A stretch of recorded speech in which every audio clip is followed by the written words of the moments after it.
चावलों वाला अमल बताया, इसे आम न समझें। इसके अमल के अगर फायदे, ये चावलों वाले फायदे मैं खोलना शुरू कर दूं, आप में से हर शख्स कहेगा कि मेरी तनख्वाह जितनी थोड़ी है मैं ये अमल करके रहूंगा। यकीन जानिए, अपने बदन का अगर नमाज नहीं पढ़ता और गुनाहों की तरफ रुझान है और दिल अल्लाह की तरफ नहीं चाह रहा, अपने बदन का ये अमल कर। एक मुट्ठी ले और उसको कोई नहीं पढ़ता, खुद पढ़ना शुरू कर दे। अल्लाहु समद, ये लफ्ज ऐसा है अनपढ़ से अनपढ़ बंदा पढ़ सके ना पढ़ सके जी। अनपढ़ से अनपढ़ बंदा अपने चावल खुद पढ़ ले। और मैंने सारे पढ़ने का नहीं कहा, सारे पढ़ने के लिए सारी जिंदगी चाहिए। एक मुट्ठी, ज्यादा से ज्यादा 2 दिन लगे, 3 दिन लगे, 4 दिन लग जाए। वैसे बंदा चाहे तो 1 दिन में भी पढ़ सकता है। एक मुट्ठी सिर्फ उसमें से ले ले, वो मुट्ठी तेरी हो, उसमें ले, उसको किसी प्लेट में, थाली में, बर्तन में रख और थोड़ा उठा के उस पर अल्लाहु समद यकीन के साथ और इस तसव्वुर के साथ, मौला तू ऐबों से पाक, तो जिल्लतों से पाक, तो जुल्मतों से पाक। क्यों? बेनियाज उसको कहते हैं जिसको किसी की मदद की जरूरत ना हो, जिसको किसी के नियाज की जरूरत ना हो। वो खुद नाज वाला है। नियाज हमारे पास है, नाज सारा उसी के पास है। सारा नाज किसके पास? अल्लाह के पास। और सारा नियाज हमारे पास है। हम नियाज हैं। नियाजमंदी, झुकना, तवाज़ो, इंकिसारी, ये सारा हमारे पास है। अल्लाहु समद पढ़ते हुए अपने मकसद का तसव्वुर जरूर रखना। या अल्लाह, तू बेनियाज है, तुझे तो किसी जरूरत, तू किसी चीजों का, जरूरतों का मोहताज नहीं, पर मैं मोहताज हूं मौला, मैं जरूरतमंद हूं। या अल्लाह, तू बेबस, तेरे बस में सब कुछ, लेकिन मौला मैं बेबस हूं, तू बेबस नहीं। अल्लाह का नाम लेते हुए अपने मकसद का तसव्वुर जरूर रखना, जिस मकसद के लिए कर रहे हैं।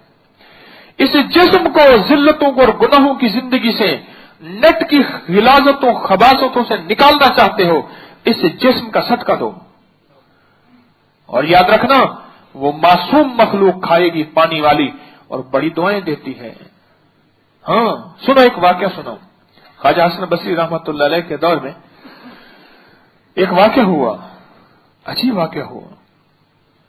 आप सुनेंगे, आपको आज के इस मौके की मुनासबत से एक पैगाम मिलेगा।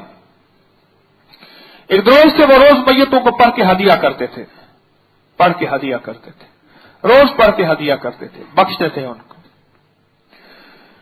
तो उन्होंने देखा कि कब्रिस्तान की कब्रें खुली, फटी, और एक जवान है निहायत मुफलिस, फटे पुराने कपड़े, उसका कोई हाल नहीं, हाल से बेहाल है। तो उन्होंने ख्वाब की हालत में उससे पूछा कि तू कौन है? उसने कहा मैं बस जवानी की हालत में फौत हो गया, मेरे वालिद पहले फौत हो गए थे, माँ ने जो है दूसरा शौहर कर लिया और मुझे भूल गई, ना मेरे लिए सदका, ना खैरात, ना पढ़ के हदिया करना, ना ईसाले सवाब, कुछ भी। मेरी माँ मुझे भूल गई, बस वो अपनी ही जिंदगी में है। तो उसने कहा तेरा नाम क्या है और तेरी माँ कहाँ रहती है? उसका पता पूछ लिया। जब आंख खुली तो वो सब कुछ याद था। दूसरे दिन गया, ढूंढता ढांढता उस पते की बुनियाद पे, एड्रेस की बुनियाद पे जब पहुंचा तो पता चला कि वाकई है, ऐसा जवान था, फौत हो गया, माँ दूसरी शादी कर ली, इस वक्त वो यहाँ नहीं है, वो अपने शौहर के साथ ही दरिया है, उसमें नहाने गई है। वो वहां चला गया तो देखा कि वो दरिया के किनारे बैठी है और खा पी रहे हैं, शौहर साथ बैठा है, जैसे कोई बंदा किसी आउटिंग पे जाए, ऐसे बैठे थे। उसने दूर से खड़े होकर उसको सलाम कहा और ऐसे ऐसे वाकया सारा बयान किया और कहने लगा हाँ वो मेरा बेटा था।